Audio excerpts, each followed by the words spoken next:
Okay, Lizzie, who's a receptionist, keeps these records of numbers of patients who don't turn up to appointments. Okay, we've got 15 weeks worth of data, and we've got two missing values, A and B we don't know, but we do know that A is less than 10 and B is greater than 40. And I've got to get the median and interquartile range. Now how can I do that if two values are missing? Well, if you tried to do this by hand, because A is going to be the smallest of all the values, and B is going to be the largest of all the values, then in fact they occur at the very ends of your list when you put it in order, and so you can still proceed to do the method for median and quartiles. But of course we use a calculator-based method to do this.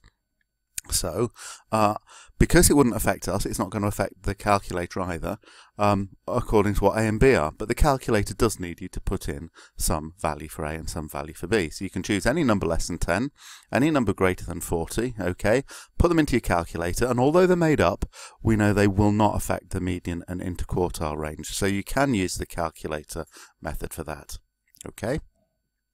Then we've got to give a reason why the mode is not an appropriate measure and the standard deviation cannot be used. Okay, for the questions like this, it's always worth actually trying to find the mode, trying to find the standard deviation. Okay, so for this one, work out what the mode is. Okay, you'll run into issues with that. Okay, and therefore you can describe what issues you ran into and why therefore you don't think it's appropriate.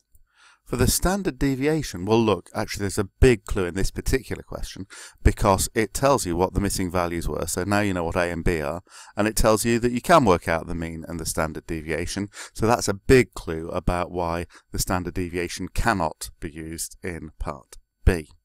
Okay? And then for the last one, we've got to get the mean and standard deviation of the 15 values. So now you can actually change your A and B to the values that we know they are, enter your data into your calculator. You can just edit what you've done already and find the mean and the standard deviation of the 15 values from your calculator. So that's another calculator question.